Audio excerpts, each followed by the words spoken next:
If you think sex stops after 60, think again.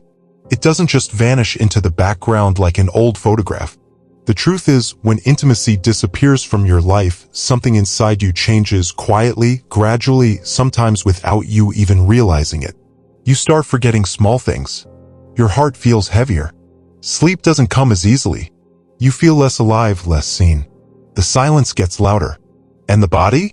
It begins to speak in ways you never expected: aching joints, slowed circulation, a dip in confidence that no cream or pill can fix. This isn't just about sex. It's about memory. It's about health. It's about connection. And when you lose that, the cost is far greater than anyone warns you. Sandra was 67 when the silence finally sank in.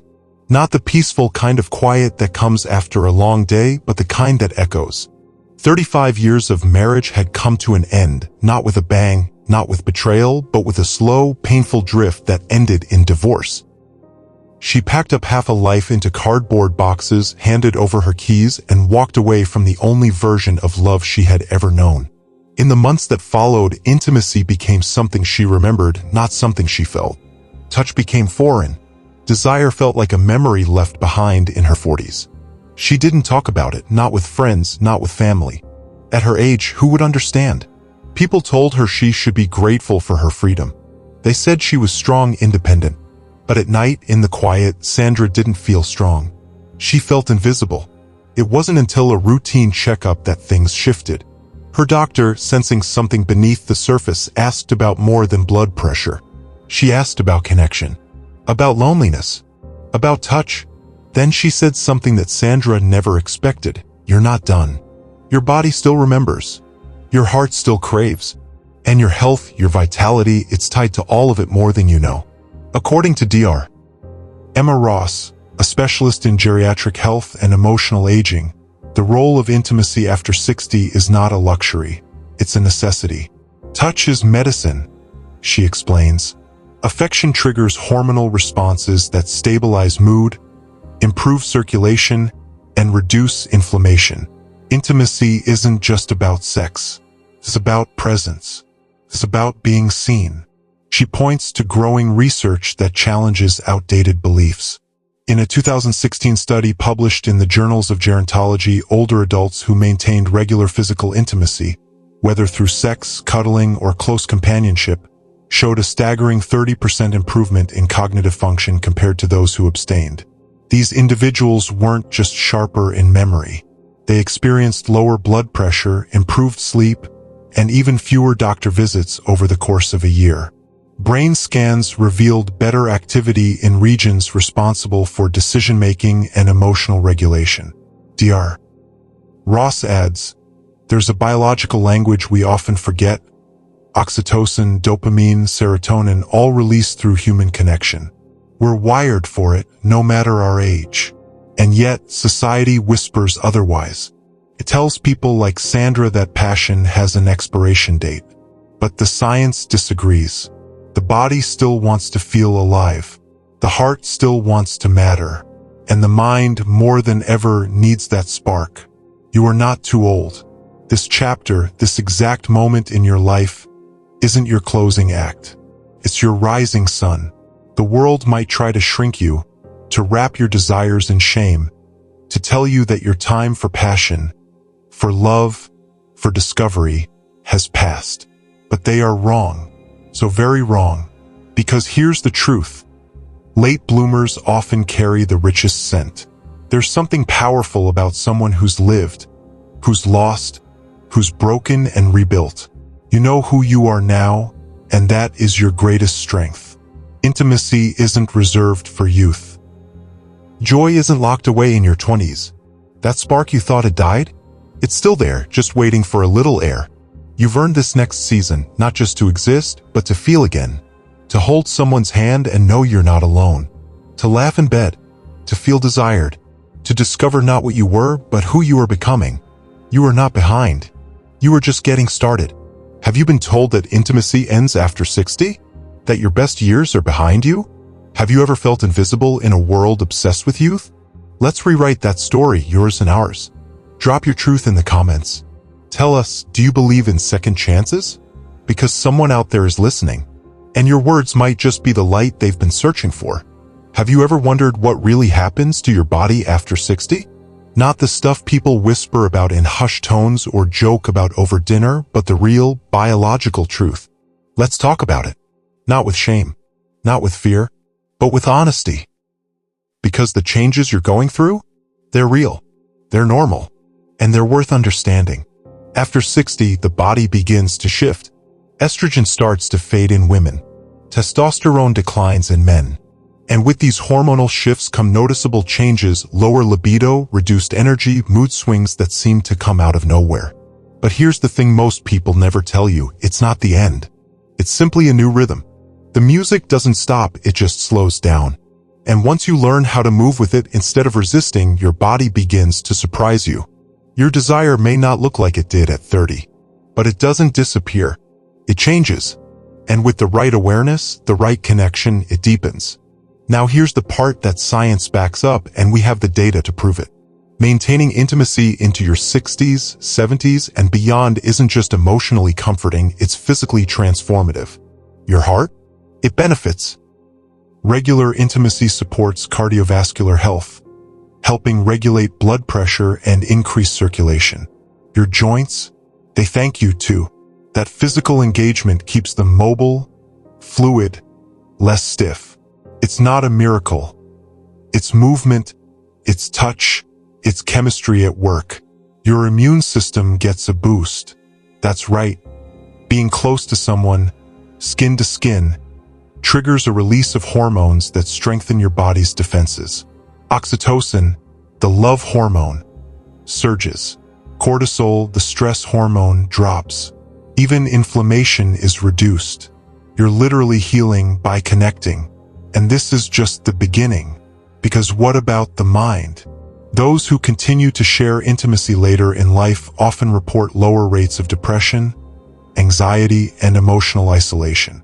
Their stress levels drop. Their sense of purpose returns. Oxytocin and dopamine flood the system, bringing warmth, bonding, and joy. You start to feel like you again. Not a shadow of your past, but a fuller version of yourself. More whole, more alive. It isn't only about sex. It's about closeness, holding a hand, sharing laughter under covers, being touched and touching back. That emotional intimacy, yes, even at 70, even at 80, is powerful. It whispers you are not alone. Let me ask you something. Have you felt the emotional distance that comes with aging? That creeping invisibility? That sense that you're no longer seen the way you once were? You're not imagining it. Society tends to dim the lights on older bodies, older love, older passion. But research is throwing the spotlight right back. Did you know that adults over 65 who are sexually active report significantly better overall health than those who are not? That includes physical, mental, and emotional well-being. Better sleep, better digestion, lower blood pressure, and perhaps most importantly, greater joy. Here's another one for you. Over 70% of older adults in a major international survey said that maintaining intimacy greatly improved their relationship quality, often more than when they were younger. Why? Because the pressure fades. The need to impress dissolves.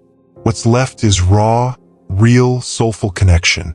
So tell me, when was the last time someone told you it's okay to want more? Not just in your body, but in your heart, in your spirit. There's nothing embarrassing about wanting to feel loved, touched, desired. It doesn't make you needy.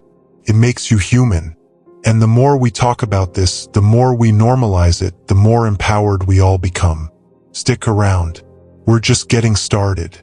Let's take a breath and talk about something deeper. Not science, not stats, but something heavier, shame. Have you ever felt it? That awkward silence when someone hints at passion after 60? That internal voice that says, don't speak about this. Don't feel this. You're too old for that. It doesn't come from nowhere. It's planted by society, by media, by years of being shown one version of what intimacy is supposed to look like. From a young age, we're fed a script. Romance belongs to the young. Sex belongs to flawless bodies and wrinkle-free skin. Look at most movies. TV, ads. Where are the older couples still holding hands? Still flirting? Still living? Instead, older characters are cast as wise, distant grandparents, kind but asexual. Their lives, it seems, have moved beyond desire. And we begin to believe it too. We absorb it. Until one day we stop looking in the mirror with passion. We stop asking for more. But that shame? That invisibility? It's not yours. It was handed to you. And you don't have to carry it anymore. Think about how many seniors hide their desires not because they're gone, but because they're afraid. Afraid their children won't understand. That they'll judge them. Mom, why are you dating again? Grandpa, that's embarrassing. That sting of disapproval can be louder than your own heart.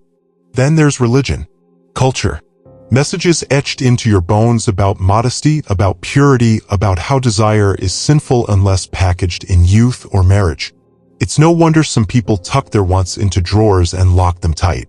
And then, of course, there's the body, the fear of undressing, of being seen, the scars, the stretch marks, the sagging skin, every line a chapter, but one that makes you feel unworthy. And yet, what if I told you that someone out there wants those chapters? That someone sees them not as flaws, but as stories?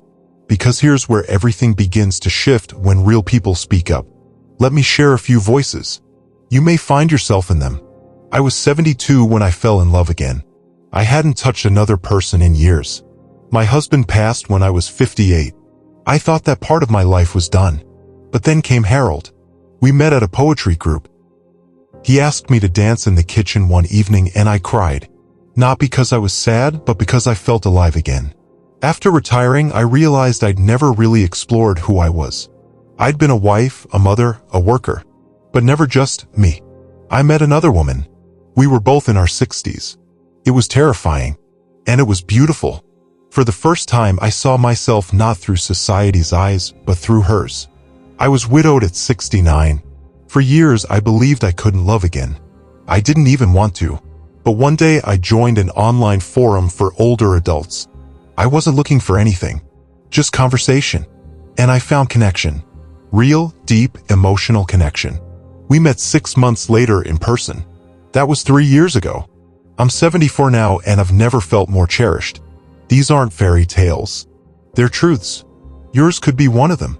What if we told different stories? What if we redefined what desire looks like at 60, 70, 80? What if your body wasn't something to hide, but something to celebrate? You're not alone. And you're certainly not broken. We carry so many outdated rules, but it's time to break them. To say, I am not done. I am not invisible. I still feel. I still love. I still burn. You are allowed to want joy, to want connection, to want touch, no matter your age, no matter your history. So tell me, what would your story be if shame wasn't writing it? Stay with me. There's more to uncover. Let's talk about what happens when intimacy fades, not just the act of sex, but the closeness, the connection, the little moments of touch and affection that remind us we are alive, human, and worthy. You see, the body keeps score, and it doesn't whisper. It tells the truth in aching joints, in restless nights, in that quiet sense of something missing, but you can't quite name it. When intimacy is absent, the body begins to change. The pelvic muscles, so vital in both men and women, begin to atrophy. It's not just about sexual function. These muscles support your core, your balance, even your bladder health. When they weaken, the decline isn't only in the bedroom. It's in your ability to move, to feel steady, to hold yourself upright with strength. Blood flow slows. Circulation to key areas drops. This doesn't just affect arousal, it affects your heart. Your cardiovascular system thrives on movement, on engagement, on the spark of adrenaline and dopamine that intimacy brings. Without that stimulation, your heart doesn't beat quite as strong. Over time, it begins to forget what excitement felt like, what vitality felt like. And then there's sleep. Yes, intimacy, even emotional closeness, has a direct link to sleep quality. Oxytocin, released during touch, helps lower cortisol, the stress hormone. It tells your brain, you are safe. Rest now. Without that chemical comfort, nights stretch longer. Insomnia creeps in. You toss, you turn, and you start to dread the silence of midnight. Now let's go deeper beyond the skin. There's an ache that runs under the surface when connection fades. Emotional isolation. It's a slow, silent shadow. It creeps into your routines, your mornings, your meals. It makes the coffee taste duller, the light feel dimmer. Without someone to talk to hold, to feel seen by, you begin to fold inward. You withdraw, not all at once, but a little at a time. Loneliness in older adults isn't just common, it's epidemic. And it doesn't just hurt emotionally. It rewires your brain. Studies have shown memory declines faster in isolated individuals. The mind, once sharp with story and song, begins to hesitate. Names slip, thoughts wander, days blur. Even worse, we start to fear touch. When you go long enough without being held, your body forgets how. The warmth of a hand on your back becomes startling. You flinch at affection. You avoid vulnerability. You shrink away from the very thing that could bring you back to life. And that leads us to the domino effect. The absence of intimacy rarely stands still. It rolls. You stop moving as much. Energy dips. You eat more to fill emotional gaps. The weight comes. Not just the physical weight, but the heaviness. Of sadness. Of misconnection.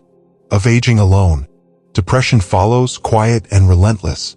Wrinkles deepen, not just from age, but from worry. Skin loses luster.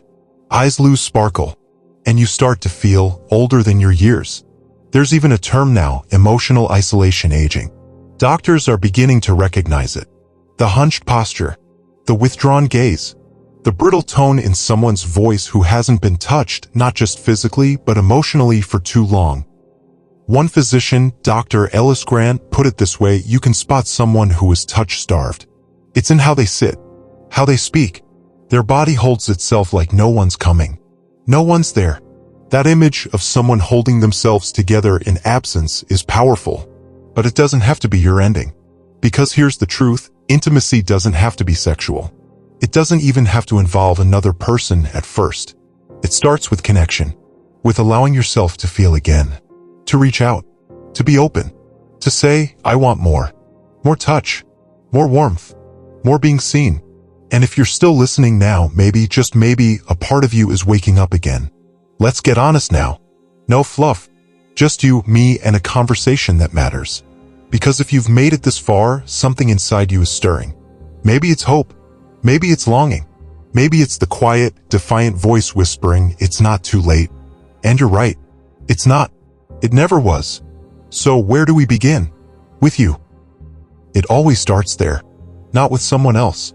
Not with a partner. With the person you see in the mirror. Have you touched your own skin lately? Not in criticism, not in haste, but in kindness? Try it. Start with something simple. A warm bath. A slow massage with oil. Music playing in the background. Not to fix yourself. Not to change anything. But to say, I am still here. And I still deserve care. Movement helps too. Not for weight loss. Not for youth. For pleasure. For energy. Dance in your kitchen. Stretch in the sunlight. Take a walk and actually feel your feet touching the ground. Feel your body alive and moving. And let's talk about your mind. Because intimacy isn't just skin on skin. It's stimulation. It's conversation. It's being seen, known, heard. Read something new. Join a discussion. Let your brain light up. That mental spark? It's part of the flame. Now, if you do have a partner, or if one might show up someday, then communication becomes everything. Real, messy, vulnerable talk. Not just about sex. About fears. About desire. About changes in your body. You'd be surprised how many couples are just waiting for permission to talk honestly. Be the one who opens that door. And therapy? Counseling? Let's stop whispering that word like it's shameful. It's one of the most powerful tools you can give yourself. There are specialists out there, sex therapists, intimacy coaches, relationship counselors, who are trained to help people just like you. People who think they're broken. Spoiler alert, you're not. And if you're still doubting, let me tell you some stories. Marjorie met Tom at a grief support group. She was 72. He was 76. They held hands for 3 weeks before their first kiss. Now they travel the country in an RV, cooking breakfast for each other and still dancing in truck stop parking lots. Then there's Ava, who rediscovered herself, not through dating, but through painting. Every stroke on canvas awakened a part of her she thought was gone. At 68, she found a gallery that showcased her work. That gallery owner? He's now her partner. And yes, they're madly in love. And Joseph, widowed, silent for years, until he met Henry at a gardening club. Now they tend tomatoes in each other's hearts. They say they're the happiest they've ever been. This isn't fantasy. This is real life. This is what's possible. And in case no one has told you today, your body is not broken. Yes, it's changed. Of course it has. It's weathered decades of laughter, pain, childbirth, loss, pleasure, grief, movement, and rest. Carries your whole story. Those wrinkles, they're not flaws. They're lines from chapters lived. That softness in your belly, that's years of nourishment, motherhood, stress, healing. The slower pace, that's wisdom. That's presence. And guess what? Passion doesn't belong to the young. It belongs to the willing, to the open, to those brave enough to still want more, even when the world tells them to settle down. So, hear this in your bones. You are still worthy of love, of pleasure, of deep, soul-awakening intimacy. Not in spite of your age. Because of it. Now, take a deep breath. Let that truth settle. You are not done. You are just beginning. As we start wrapping up, I want to hear from you. Have you experienced rediscovering intimacy later in life? Have you reignited that spark, found connection, or simply felt that deep sense of joy? Share your story with us. Your journey might just be the light someone else needs to start their own path. Let's break down those walls of shame together and normalize this beautiful, evolving journey we're on. Now, as we hear from Dr. Ross one last time, she's going to leave us with a few powerful reminders. Dr. Ross encourages us to keep moving, keep talking, and keep living with intention. Don't let your age define your possibilities. Staying active, both mentally and physically, plays a crucial role in maintaining not only your health but your sexual vitality. Embrace intimacy as part of the full experience of living, no matter how old you are. As we close, I want you to remember something important. This isn't the end. It's just the beginning of something beautiful. A new chapter, a new season, a fresh start. You are not defined by your age. You are defined by your willingness to grow, to love, and to live fully. If you're ready to rewrite your story, we're here to help you do that. This channel is a space for you to bloom, late and proud. So don't forget to subscribe. Share this with someone who might need it.